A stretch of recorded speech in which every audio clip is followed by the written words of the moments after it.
With National Cancer Survivor Day coming up this weekend, it's a time to provide awareness and help for people living with or recovering from the disease.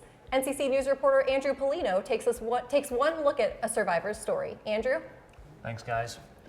Well, when you talk about a cancer survivor, you're talking about anybody who's been diagnosed and is living with the disease, not just people who've finished their treatment. Now, the woman I spoke to has finished being treated for breast cancer, but according to what she says, that's not quite the end of the battle. Yeah, okay. Marie Otis was declared cancer-free 6 months ago. Oh, yeah. To many people who know her, Marie is a survivor. But if you ask her, Yeah, I didn't survive anything. I'm living with it. for Otis, the last 6 months have been overwhelming and full of questions. Why can't I only raise my arm to here? You know, why am I so confused? Why can't I remember anything? And that's when your head starts catching up to what the hell just happened. And her cancer treatments have left a physical mark on her, too. The right side of her body is numb, No, I have neuropathy, so I can't feel the right side of my body. and her left side is swollen. It's extremely painful, and I have had to take my wedding rings off because it's formed a tourniquet on my hand. We joke around and say that if I woke up feeling good, I'd wonder if I was dead.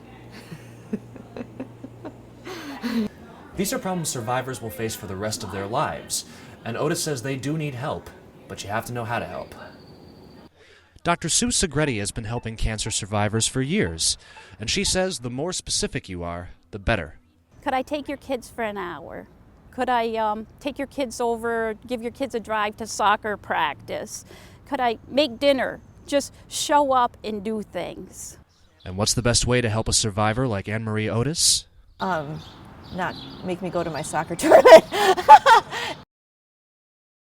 Well, actually, Anne-Marie Ross is getting a lot of help and support from her family and from her support group.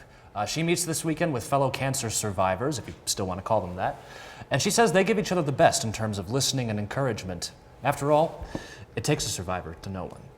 So did any of the people you talked to tell you what they're doing for National Cancer Survivor Day? Well, the amazing thing about the people I talk to is this is not something that's limited to, a formal occasion.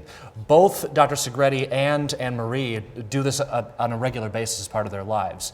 Dr. Segretti she supervises a group that helps people with ovarian cancer. She is also on the board for a summer camp for children that are dealing with cancer.